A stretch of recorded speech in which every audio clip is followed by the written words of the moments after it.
मेरे बच्चों में से प्रत्येक ने अपने लिए एक एक बगीचा लगाया था। बगीचा क्या, फूलों की छोटी छोटी क्यारियाँ थीं। एक दिन सवेरे हम लोगों ने देखा कि उन क्यारियों में फूल खिलाए हैं। बच्चे ही तो ठहरे, हर एक को अपनी अपनी क्यारी के फूल अधिक सुंदर जान पड़े और इसी बात पर उन लोगों में लड़ाई छिड़ गई। हर एक का कहना था कि उनकी क्यारी के फूल सबसे सुंदर हैं। बात बढ़ते बढ़ते फूलों से हटकर दूसरे ही क्षेत्र में जा पहुंची। एक हिटलर बना तो दूसरा मुसोलिनी और तीसरा स्टालिन, और मुझे इन तीनों की मां बनने का सौभाग्य एक ही साथ प्राप्त हो गया। संग्राम में विषैले वाक्यों का प्रयोग होते सुनकर मुझे चौके का काम छोड़कर बगीचे की ओर जाना पड़ा। मुझे देखते ही सब एक साथ अपने अपने पक्ष का समर्थन कर न्याय की दुहाई देने लगे। न्याय का कार्य उतना आसान ना था जितना कि एक अदालत के जज का होता है।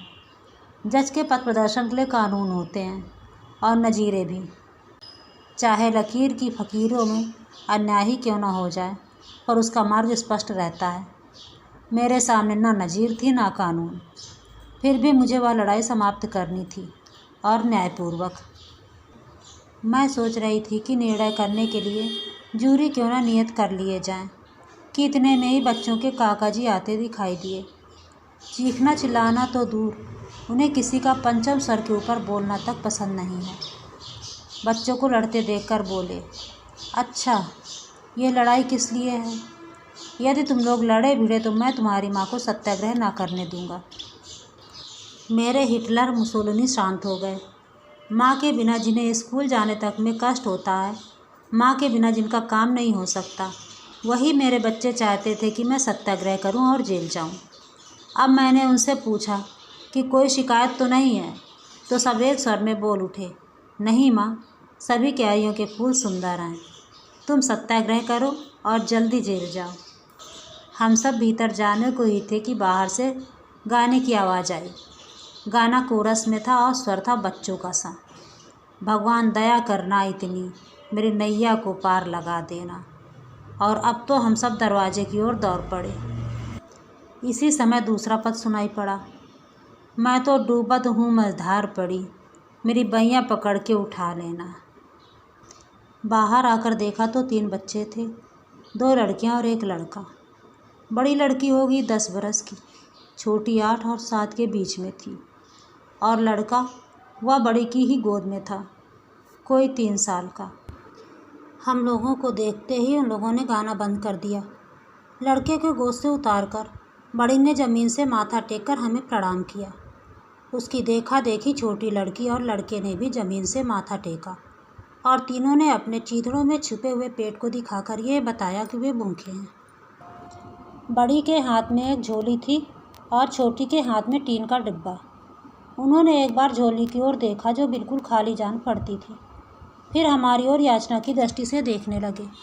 मैंने उनसे कहा, तुम गाती तो बहुत अच्छा हो, और भी कोई गाना जानती हो?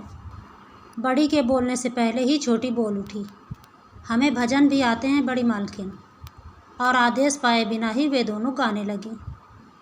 कमर कस ले रे बिलौची, तेरे संग चलूँगी, तेरे संग चलूँगी रे, तेरे संग चलूँगी, कमर कस ले रे, मेरे साथ चलोगी तो तेरी अम्मा लड़ेगी। हम लोगों की हंसी अब दबाए न दबी। अम्मा की लड़ने की बात सुनते ही वह फूट पड़ी। वे सभी शर्माकर चुप हो गए। उनकी दृष्टि से ऐसा जान पड़ता था कि वे किसी अज्ञात भूल से दुखी हो गए हैं। मैंने हंसी रोककर आश्वासन के रूप में कहा, बहुत अच्छा गाया। मेरी बात सुनते ही वे फिर बैठकर लगे ज़मीन से माथा टेकने। मैंने पूछा, तुम्हें क्या चाहिए, पका हुआ खाना या कच्चा? बड़ी ने फिर ज़मीन से माथा टेककर कहा, कुछ भी खाने को चाहिए बड़ी मालकिन, कल से कुछ नहीं खाया है। मैंने बच्चों से कहा कि इन्हें 2-2 पूड़ियाँ लाकर दे दो, और मैं अंदर चली गई। बच्चों ने उन्हें कितनी पूड़ियाँ दी ये तो मैं नहीं कह सकती, पर जब चौके में जाकर देखा तो ना डब्बे में एक भी पूड़ी थी और ना कटोरी में तरकारी। दूसरे दिन हम लोग सुबह की चाय पीकर उठने ही वाले थे, वे बाल गवैये फिर आ पहुँचे। हमें कोमल स्वर में सुनाई पड़ा, सांवरिया हमें भूल गए हो सखी सांवरिया, बिंद्रावन की कुंज गलिन में बाज रही बांसुरिया, हमें भूल गए सखी सांवरिया। मैंने अपने बच्चों से कहा, कल तुमने इन्हें खूब पूड़ियाँ खिलाई थी ना, अब वे सब फिर आ गए, जैसे उनके लिए यहाँ रोज़ पूड़ियाँ धरी हैं। धरी तो हैं माँ, एक साथ ही बच्चों के मुंह से निकला और सबके हाथ एक साथ ही पूड़ी के डिब्बे की ओर बढ़े।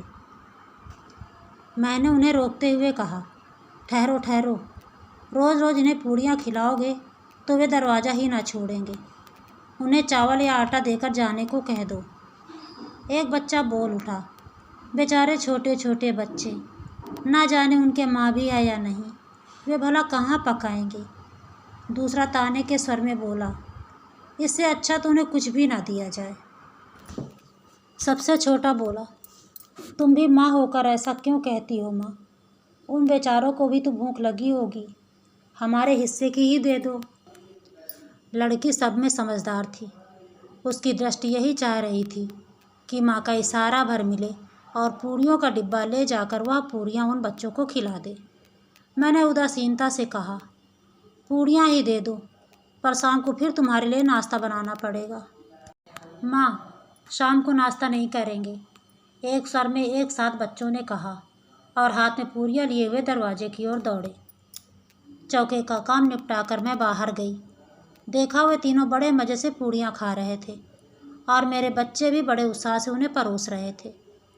जब वे खा पी कर उठे तो मैंने कहा, देखो भाई, तुमने पूड़ियाँ खा ली, अब बिना गाना सुनाए ना जा पाओगे। उन्होंने कृतज्ञतापूर्वक माथा जमीन पर टेक कर गाना शुरू किया।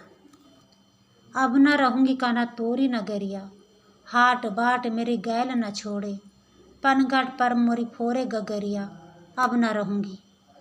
गाना चुकने के बाद उन्होंने ज़मीन पर माथा टेका, जैसे हमें आशीर्वाद देकर जाने के लिए उद्यत हूँ।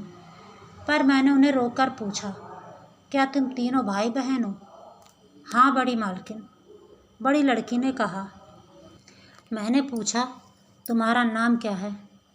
अपना नाम उसने ईठी, छोटी बहन का सीठी और भाई का नाम प्रेमा बतलाया। ईठी सीठी प्रेमा, उनका नाम दोहराते हुए मैंने पूछा, क्या तुम्हारे माँ बाप कोई नहीं है? तुम कल भी अकेले आए थे और आज भी। छोटी लड़की बड़ी तत्परता से बोल उठी, माँ भी है और बाप भी है, बड़ी मालकिन हमारे सब कोई है। कहाँ हैं तुम्हारे माँ बाप जो तुम्हें इस तरह अकेले फिरने को भेज देते हैं? बाप अमरावती में है और माँ? अमरावती में तुम्हारा बाप क्या करता है? मेरा छोटा लड़का बीच में ही पूछ बैठा। जेल में है छोटे बाबू, बड़ी लड़की ने उत्तर दिया। जेल में है? मैंने अनास्था से पूछा, जेल क्यों हुई उसे? लड़की बोली, वह दारू जो पीता था और दारू पीकर चुप भी नहीं रहता था, दंगा करता था, माँ को मारता था, गाली बकता था, इसीलिए वो। लड़की आंख उठाकर देखते हुए बोली, बड़ी मालकिन पुलिस वालों ने उसे पकड़ा और सब लोग कहते हैं पुलिस वालों ने ठीक किया। और तुम्हारी माँ, वह अब कहाँ है? मैंने पूछा। लड़की बोली, माँ, वो भी तो जेल में है और उसी के साथ हमारा सबसे छोटा भाई भी है। वह तो। अपने भाई की ओर उंगली दिखाकर लड़की ने कहा, प्रेमा से छोटा है, वह रोता नहीं है, इससे अच्छा है। बेचारे बच्चे, मेरे मुँह से निकल पड़ा। माँ बाप दोनों जेल में हैं और ये अनाथ सड़क पर भीख मांगते फिरते हैं। मैंने फिर पूछा, तुम्हारी माँ ने क्या किया था? लड़की बोली, हमारी माँ ने पुलिस वालों को मारा था, जिसने हमारे बाप को पकड़ा था ना, उसी को। और फिर वे माँ को भी पकड़ कर ले गए। माँ के बिना हमको बुरा लगता है, पर यह प्रेमा तो दिन रात रोता ही रहता है। मैंने लड़के की ओर देखा। बेचारा छोटा सा बच्चा, मुश्किल से 3 बरस का, फटे चीथड़े में लिपटा हुआ, सिर में महीनों से तेल का नाम नहीं, रूखे बिखरे बाल, न जाने कब से नहाया नहीं था। शरीर पर एक मैल की तह सी जम गई थी, गाल पर आंसुओं के निशान जमे हुए थे। आंसुओं के साथ साथ उस स्थान की मैल जो धुल गई थी। मुझे उन बच्चों पर बड़ी दया आई। मैंने उस लड़की से पूछा, तुम लोग अपनी माँ से जेल में मिलने नहीं जाती? छोटी बोल उठी, जाती है बड़ी मालकिन। बड़ी ने कहा, 3 महीने में एक बार मुलाकात होती है। एक बार मुलाकात करने गए थे, दूसरी बार 3 महीने के बाद जब हम लोग गए तो मालूम हुआ कि माँ को यहाँ के जेल से भेज दिया है। तो हम लोग सब काली माँ के साथ यहाँ चले आए। काली माँ भी भीख मांगती है। तुम लोग रात में रहती कहाँ हो, सोती कहाँ हो, तुम्हें डर नहीं लगता? मैंने पूछा।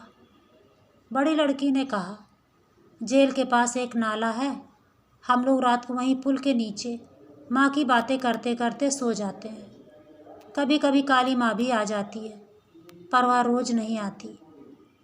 माँ की सज़ा कितने दिन की है? 2 साल की। बड़ी लड़की ने कहा, हम रोज़ जेल को देखते हैं, हमारी माँ वहीं तो है। जब माँ छूटेगी हम उसको साथ लेकर देश जाएंगे।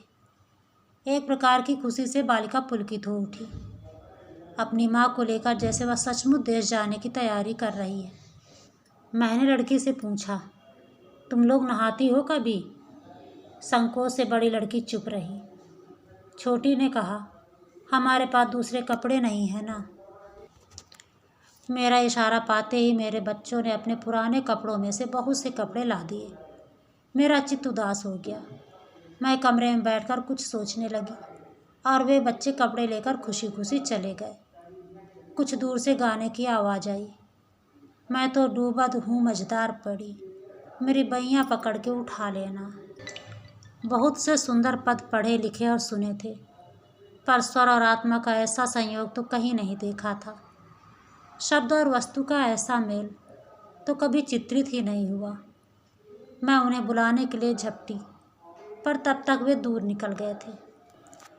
इस घटना के दूसरे ही दिन मैं भी युद्ध विरोधी सत्याग्रह करके जेल की अतिथि बनी। मेरे और बच्चों ने तो हंसी खुशी विदाई दी, पर सबसे छोटी मीनू बहुत छोटी होने के कारण मुझे छोड़कर घर में ना रह सकी, अतः वह भी मेरे साथ हो गई। उस समय जबलपुर जेल में कोई अन्य राजबंदनी ना थी। अकेले होने के कारण मैं अस्पताल में रखी गई। मेरी सेवा के लिए 2 साधारण स्त्री कैदिनें रात में मेरे साथ रहती थीं। दिन में सब लोग एक साथ रह सकते थे। कैद खाने की दुनिया भी विचित्र वस्तु है। ये कौन है? चोर? ये चरस बेचती थी और इसने अपने नवजात शिशु की हत्या करने की चेष्टा की थी, पर माँ होकर वह हत्या कर सकती थी, इसका मुझे विश्वास न हुआ। और यह लड़की, ये तो अभी बहुत कम उम्र की है, इसने क्या किया था? इसने अपने पति और सास को जहर दिया था। मैं काँप उठी।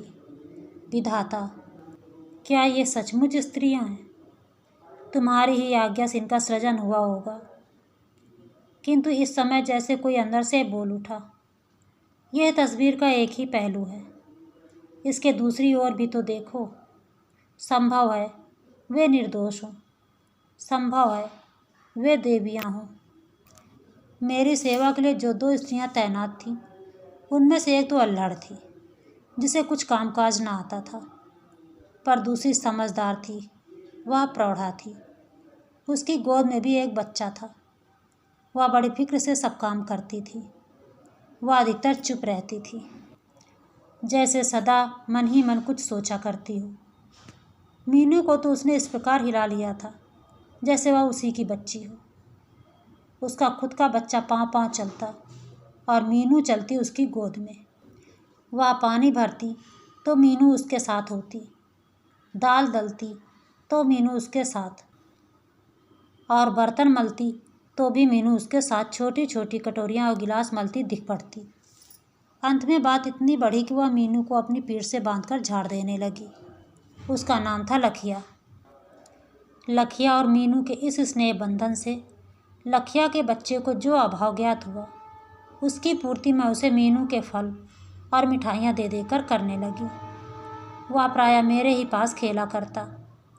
फल और मिठाइयाँ खाने से इस बच्चे को और पानी भरने, बर्तन मलने तथा बगीचा सींचने से मीनू को थोड़े ही दिनों में स्वास्थ्य लाभ होता दिखाई दिया। मैं बहुत सोचती थी कि यह लखिया कौन है, यह जेल क्यों आई, एक दिन अचानक मैंने प्रश्न किया, जिसका उत्तर मिला, ओह, यह बड़ी खतरनाक औरत है। इसने पुलिस को मारा है। पुलिस को? पर हमने उसका दिमाग ठीक कर दिया है। आपको कोई तकलीफ तो नहीं देती? अचानक मुझे उन बच्चों की याद आ गई।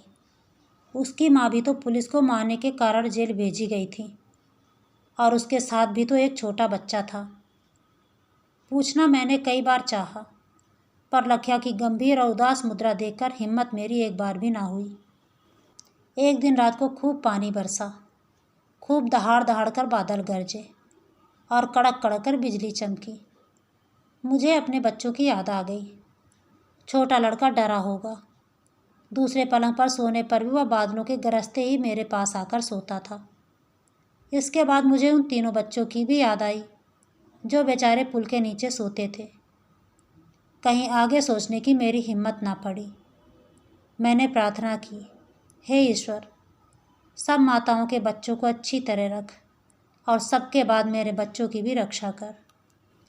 जेल में मेरे पास अखबार आया करते थे। जेल की सभी कैदी स्त्रियां लड़ाई की खबरें सुनने को उत्सुक रहा करती थीं। उन्हें विश्वास था कि एक दिन ऐसा होगा जब जेल के फाटक टूट जाएंगे और अवध से पहले ही उनका छुटकारा हो जाएगा। मैं भी उन्हें यूरोप की लड़ाई और भारत के सत्याग्रह की खबरें सुना दिया करती थी। उस दिन शाम को अखबार आया और पढ़ते पढ़ते मेरा जी धक से रह गया। जबलपुर की ही खबर थी। कल रात एकाएक पानी बरसा और खूब बरसा। जेल के पास के नाले में 3 गरीब बच्चे बह गए। उन तीनों की लाशें मिली हैं। बहुत खोज करने पर भी उनकी शिनाख्त नहीं हो सकी। 2 लड़कियां हैं और 1 लड़का। ऐसा सुना गया है कि वे गाना गाकर भीख मांगा करते थे। मेरे घर आकर गाना गाने वाले इन तीनों बच्चों का चित्र हठात मेरी आंखों के सामने खिंच गया और ऐसा जान पड़ा जैसे दूर से कोई गा रहा है। मैं तो डूबत हूँ मझधार पड़ी, मेरी बइयाँ पकड़ के उठा लेना। अखबार रखकर मैं आंसू रोकने का प्रयत्न करने लगी। अचानक मेरे मुंह से निकल गया, बेचारे बच्चे। लखिया पास ही बैठी मेरे लिए चाय तैयार कर रही थी। उसने पूछा, क्या खबर है भाई साहब? अरे, उदास क्यों हो गई? बच्चों की याद आ रही है। मैं उसे कुछ भी उत्तर ना दे सकी। वह फिर बोली, थोड़े ही दिन तो और हैं भाई साहब, कट ही जाएंगे। फिर बच्चे अपने बाप के साथ तो हैं, फिक्र क्यों करती हो? उसकी ओर देखने की मेरी हिम्मत नहीं थी, पर मुझे ऐसा जान पड़ा जैसे उसने बात ख़त्म होते न होते एक गहरी सांस ली और आंखों के आंसू पोंछ लिए। मैंने अपनी सब शक्ति संचित करके उससे पूछा, लखिया, तेरे और बच्चे हैं या यही एक है? आंखों में आंसू और होठों पर एक क्षीण मुस्कुराहट के साथ वह बोली, एक ही क्यों भाई साहब? मेरी बच्ची को ओर इशारा करके, यह बिटिया भी तो है। मैंने कहा, ये तो जेल के भीतर है, जेल के बाहर कितने बच्चे हैं? लखिया एक गहरी सांस लेकर बोली, जेल के बाहर भाई साहब, वो तो भगवान के हैं, अपने कैसे कहूँ। और इसके बाद वह अखबार की खबर पूछती ही रह गई, पर मैं उसे कुछ भी ना बता सकी।